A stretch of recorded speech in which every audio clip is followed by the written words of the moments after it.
Yo, what is going on, everybody? Alex Pandrea here. Welcome back to another video. So recently I did an interview with some friends of mine. They have a podcast called Decking Around. And I did a 4-hour interview talking about you name it. We probably talked about it during that night. And I wanted to take a piece of that, put it here on this video so you could check out a little bit. And if you like it, go ahead. The link is down below for the full interview and to their podcast. Now we have a lot of stuff going on and a lot of videos that are going to be posted on this channel. So don't forget to hit the like, hit the subscribe, hit the bell and the comment and do all the stuff that you gotta do to keep up to date with everything that we have coming up. It's a very exciting time. Tomorrow is my birthday, so we have something special planned for that. Next week, we have 2 decks that are going to be released, one of which is a project that you've probably been waiting for over a year now, and so have I. And the other is our annual charity deck. And if you know what we've done over the last few years with the charity decks, you sort of can guess what deck is coming up. Plus a few surprises as well coming up very soon. Everything that you need to know is on my socials, on my Instagram, here on YouTube. Always check the links down below. And I'll see you very soon on the next video, which is tomorrow. Peace. We had a guest on last week. Her name is Heba, and she's a big fan of yours. And she wants to know if you have any rituals that you do before a show. Yeah, I drink a beer. I'll give you the honest answer, and I'll give you the answer that probably you should take advice on. So for at least I've done 3 shows where I put together the shows, they're actual shows. And I'm not talking about gigs. I've done gigs throughout college to sort of get past and, gather a little bit of money here and there. But as far as shows, I put together 3 exclusive parlor type shows, mentalism, sleight of hand, all that kind of stuff. Nice. And to get ready for that, I think the main thing is that you really have to know what you're going to do inside and out. Yeah. And you have to be comfortable with the audience. So if there's one thing that you can do beforehand, and something that helped me, is that you're always more comfortable performing for your friends, or at least people that you know, than you are for strangers. Right. So if at all possible, before you perform, if you could talk and joke around and get to know at least 1 or 2 people in your show, or in whoever you're performing for, that's going to make it so much easier, because then you could sort of just talk to them. Joke around a little bit with them, you have a drink, you do, here you go, cheers, okay, boom, and where are you from? Okay. And you do a little bit of banter beforehand, it's going to make your show, because then you could sort of talk to them. And when you go out and you're looking out in the audience, when I look out into the audience of my 52 people that I set a limit on in my show, 52 people, and I look for that one particular person who I'm comfortable with, and I talk to them. And I look at them and I say a line, and then I go, but I'm not looking at anybody else. My mind is wandering and it's all up in here. And I'm doing my pattern and everything, but I'm talking to this one person, and because they met you before, because they're more sort of connected with you, they're going to give off a little more, and now you're building off of that. So that's one thing that I can say. And the thing of like having a beer beforehand, that was a joke, but it really was not. When I do go lecture, and I've lectured all over the world, I tell people, I go, look, you want to have a good lecture? That's fine. I will give you a good lecture. If you want a great lecture, give me a beer before we start. Give me a beer in halftime. Yeah. And social lubricant there. Before I turned 30, it was fine. I ate, I drank whatever I want. But now, literally, I feel like I'm pregnant. Just blame it on COVID, dude. Just blame it on COVID. Yeah, that's easy. But so that's the sort of joke around it. So like, yeah, I give a better performance. Really a joke more than anything. But I think an honest answer would be, you have to feel comfortable to deliver a comfortable performance. And there's a lot of different things that will block you from that. And one of the things is going out cold into an audience you don't know. You know? So even if you can have a friend in your audience, even if you could have, somebody who you sort of relate mentally to, I think that's going to help you. Know your stuff inside and out, and don't take yourself too seriously. Yeah. And out of, I think one tip is I wouldn't mind if you take chances more than, like, you have your script and you have your set things that you want to do, but I think taking chances and risking being wrong and risking doing something like this, right? So, Steve, you just name a card. King of Spades. So it's obviously not the King of Spades. Right. Right? Because you just literally said that off the top of your head, right? Yeah. And there was no reason for you to know that this was the King of Spades. There was no process to me holding a card and you learning it, right? But do you want me to teach you how to do that? Yeah. Okay. So as a very honest answer, Steve says yes, and probably people in the audience were like, yeah, I want to learn to do that. But so look, what did I do? I just literally took a chance. I took a card out that magicians might say, 5 of clubs, 4 of clubs, 6 of spades, whatever, these sort of random cards. And if it doesn't work, it doesn't matter. Because if it doesn't work, if you take chances, and if that hit, that was a miracle. Yeah. Right? Yeah. Right? But a lot of the times it's not going to work. And what you're going to learn is you're going to learn to get out of these situations. Maybe not the first time. Maybe the first time you're going to be like, no, you got it wrong. Not know what to say. That's fine. What's the worst that's going to happen? Nothing. You grow from it. Yeah. The second time, you're going to be like, wait, maybe I could say this. Third time, and this is how I started learned to do these sort of things, right? So when I go, boom, I go, well, of course it wasn't. Because you don't know the process of this yet. I haven't taught you it. We haven't done this together, and we're going to go through it over the course of the night. And by the end, after our second drink, Steve, you're going to learn to guess the cards by basically reading my mind.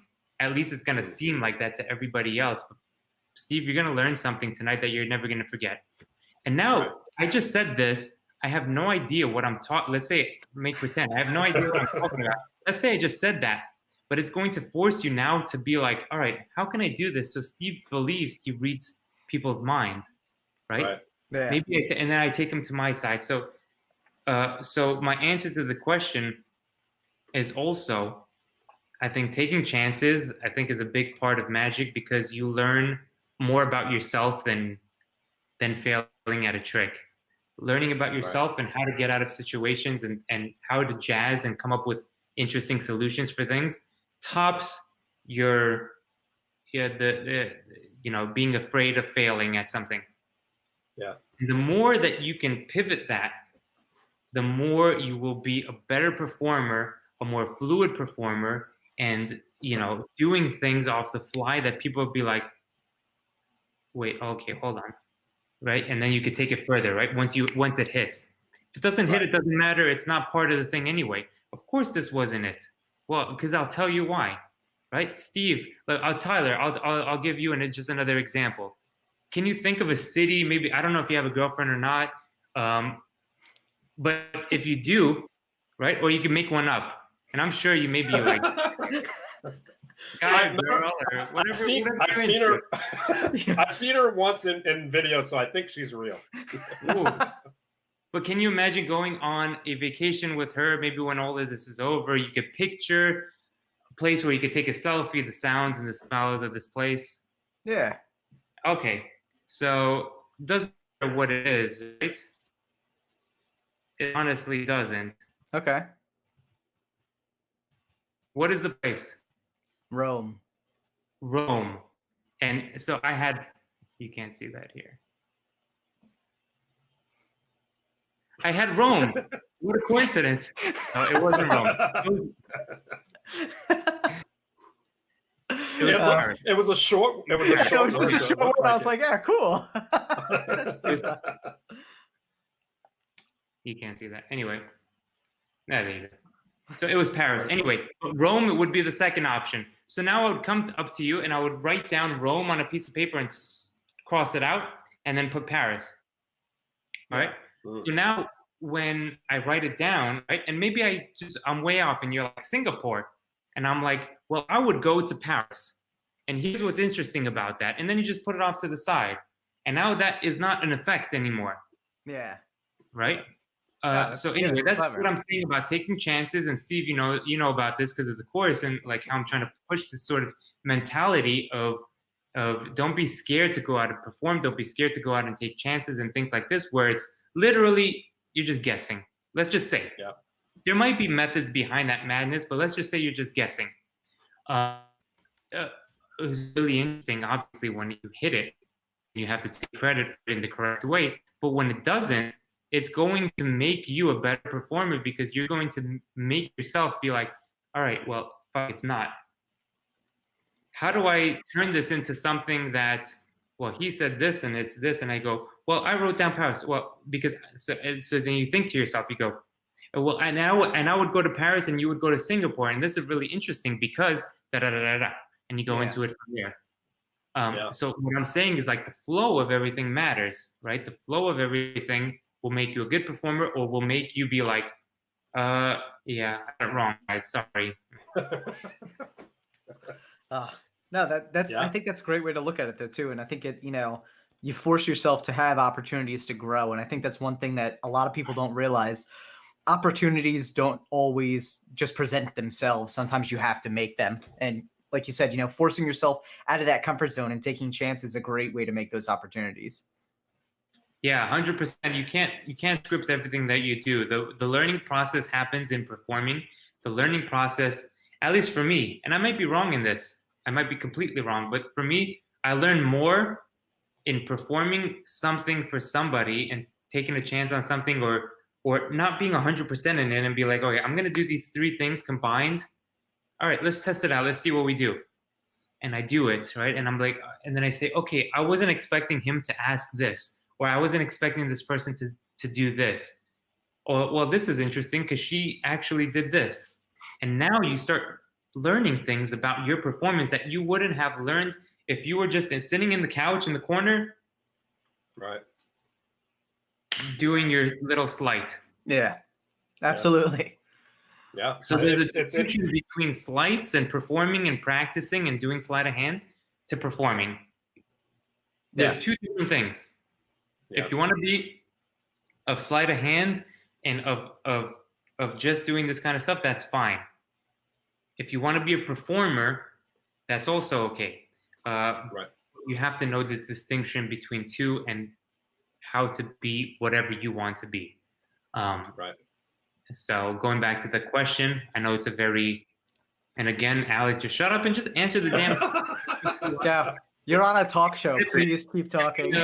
Give me a thing that I can use as a little. No, that's good. It's what we say. In, like, I train jujitsu, and it's all right. It's what we say when we train. A lot of people come in and they ask, the professor. They're like, "How long does it take for me to get to my next belt?" Or, how can I learn more about this? And the answer is always mat time. That's the only way you're going to get better at it is performing. Is putting the time in, right? And the steps are you're not going to get better, like you said, sitting in the corner practicing your sleights. Kind of the same goes for, you're not going to get better in anything. Where I'm talking about jujitsu, you're not going to get better unless you go against a multitude of people. That's how you kind of learn from each one. Same thing with like just to link it a little bit. I did Shotokan, right? And there were belts, just same thing like karate, and there was white, yellow, and going all the way up to black. I stopped at brown with 3 stripes. Nice. And I had my black belt scheduled, and I just didn't go. I moved on to other things, and I think it's a little bit better to like, all right, whatever. I'm not a black belt in Shotokan, but that's fine. But I did 7 years of kickboxing as well. Nice. And those also goes in steps as well. And it goes to show you that a lot of things, and I play piano as well, and even in sleight of hand, you could sit in the corner and learn your different things and everything like that. But it's, again, what you want to do. If you're doing all of the Shotokan stuff or the jiu-jitsu and everything, and the moves, and you just want to do that, that's fine.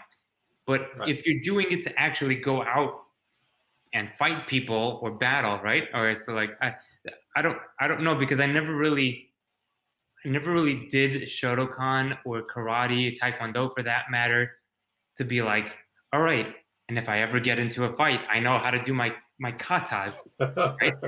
And whatever, right? So, but it's about the steps that you need to take to get to that next level. Yeah. Discipline yourself to get to that next level. So maybe right now I'm going to learn these sleights, and all right, that's the first level. Maybe then I'm going to go and perform for my friends and family. That's the second level. Maybe then I'm going to go and, you know, I don't know if street magic is all that popular anymore. But you know, when I used to watch David Blaine, I would love to go out on the street and stop random people like a lunatic. Right. Like that's like so weird. And I didn't even think, like, at that time, I was like, well, David Blaine has a camera and everything. Obviously, people. But imagine a 13-year-old kid walking up to you, be like, and I dressed in black and my little sunglasses. I'd be like, excuse me, sir, I do street magic. Wait, no, hold on. I guarantee I will impress you. Come back.